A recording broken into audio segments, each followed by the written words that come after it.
the system of organs that breaks down food into nutrients for use by the body. Digestive system. The digestive system is a group of organs that work together to turn the food we eat into energy and nutrients our bodies need. Imagine trying to assemble a complex piece of furniture from a flat pack box. Just as you need to unpack the box, identify the pieces, and follow instructions to build your new chair, your digestive system works similarly to break down food. The digestive system unpacks the food you eat, breaking it down into smaller usable parts.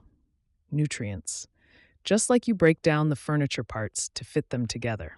The stomach and intestines act like the instruction manual and tools, guiding the process and ensuring all the pieces, nutrients, are in the right place for your body to build and maintain its health.